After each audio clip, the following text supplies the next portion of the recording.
All right, raise and support your vehicle and remove your wheel.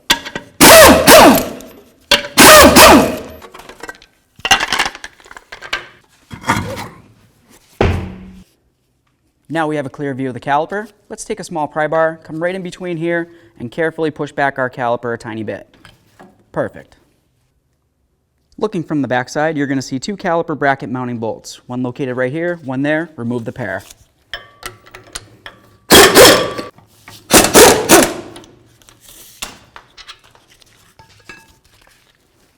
Set your caliper aside. Let's get this rotor off of here. Now that the rotor's off, we need to go ahead and spread the shoes so we can take our e-brake adjuster out. There we are. Getting it out of there is going to be the hardest part. I'll just leave it in there. Next, we're going to remove this green spring right here. Usually if you push the shoes together, it'll kind of work its way off of there. At this point, we can kind of spread the shoes a little bit. At this point, we can get our adjuster and spring out of there. Next, it's going to be time to relieve the anchor points for this. There's going to be a pin that comes from the back side of the backing plate, and it comes through to right there. And then there's going to be a retention clip. For the clip itself, I'm just going to kind of push a pry bar up against it, and then I'm going to give it a couple loving bonks just to try to break it free from the pin.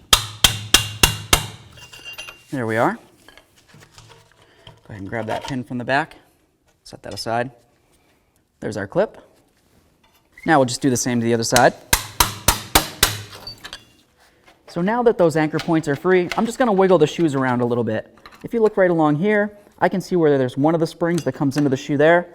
Follow it along to the other shoe, it goes in over there. Something that I like to mention is that it has two of these springs, one on the forward side or the outward side, and then one on the back side that you can't even really see from here. The next thing that I'm going to do is take a long screwdriver or a pry bar like this.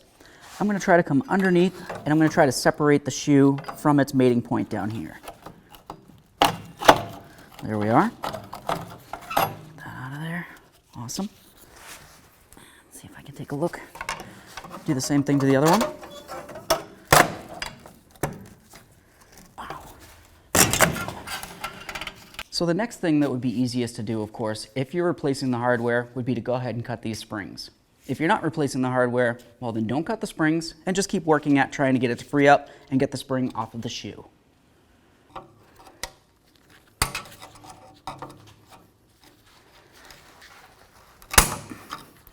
Here we are.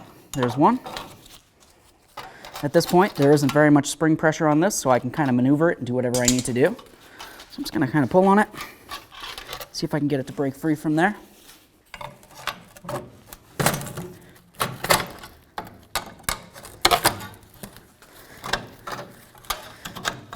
There we are. This is nice and loose now. Let's go ahead and cut that other spring.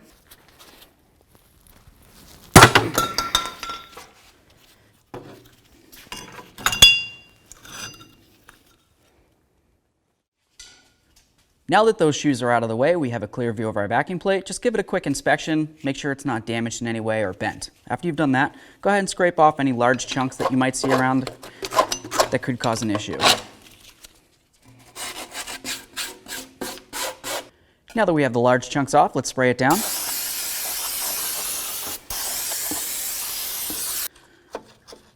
So now let's have a look at this area right here. This is the e-brake pivot. If you were to look at the back of the backing plate, you can see where the e-brake cable is supposed to go into.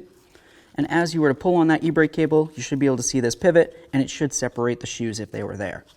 If it doesn't work, then you're of course going to need to free it up. Use a little bit of penetrant and go ahead and see if that'll work. Once it starts to work, go ahead and clean it down and then re-lube it with something that's going to keep the moisture away.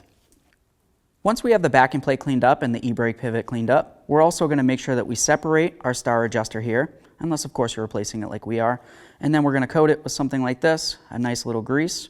That's going to help keep the moisture out of there, and now we'll start putting it together. Let's go ahead and put that adjuster so it's almost all the way closed up. Now we'll put this piece on there. Obviously you want to make sure there's plenty of lubricant there. We'll set this aside for now.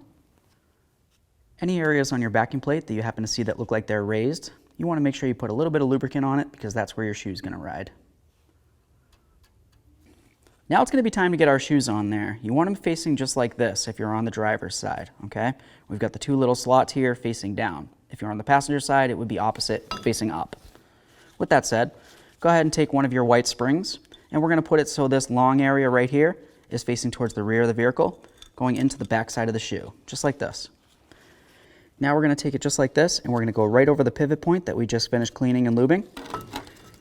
And then if you go along to the other side, you're going to see the spring coming out along the axle. So there it is. Now I can go ahead and start this shoe on there as well. All right, so I've got the ear going through the shoe. The next thing that we want to do is take this lipped area of the shoe right here and put it into this area right there. You can see there's a little fork. Slide it right in there. So I'm just going to pry this. There we are. Now I can slide it right in there. Well, now we'll do the same on the other side. Okay, so now it's going to be time to go ahead and put our outward spring on there. Basically, you want to make sure it's in the same direction with the long end facing towards the back. Start it right on there. We're going to bring this over, and then we'll clip it in right here.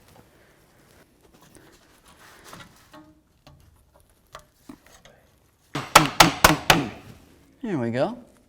Now it's going to be time to get our anchor point pins in there. I like to use a nice magnet like this. I'm going to spread the shoe. If you look in the backing plate right there, you can see where there's a hole. Just go ahead and start that through, put it through the hole in the shoe, and then I'm going to leave the magnet right on there for now. All right, now it's going to be time to get the clip on there. You're going to notice that it has a flat slot right there, and on the pin itself, it has a little flat edge as well. So you want to make sure that you put these so they're lined up. There we are. Okay. So now I'm just going to put that down. As you can tell with the pin, I have it facing this way, and then for the slot on the clip, I have it facing in this direction. So they're completely locked in, and there's no way that it can break free. Let's go ahead and get this out of here. Move along. Let's go ahead and get our adjuster in there now. There we are. There. Perfect. So now look at the adjuster and just make sure it's seated inside the grooves of each shoe. You want to make sure it's in there perfectly. If it isn't, these are probably going to be spread out too far. So now let's just go ahead and put in our pin and clip like we did on the other side.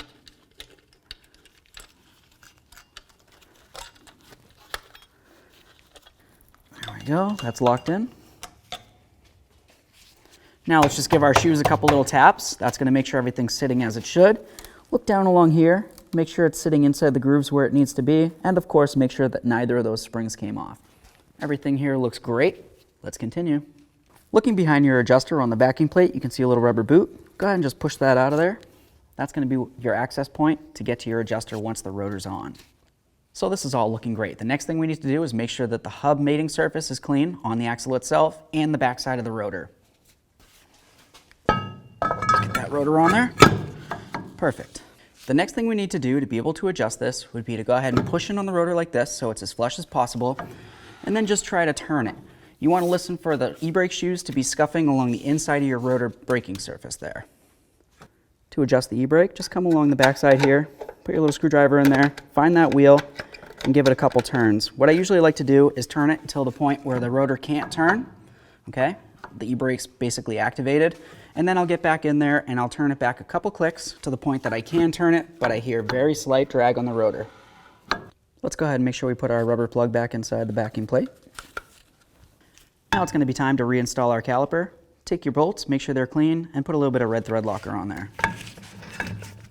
Start them both in, and then we'll snug them up. We'll torque them to manufacturer's specifications. Let's go ahead and torque these to 100 foot-pounds.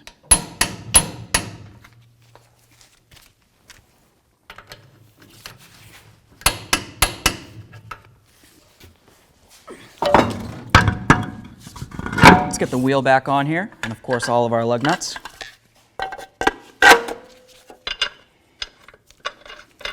Now let's zip these on, and then we're going to torque them to 130 foot-pounds.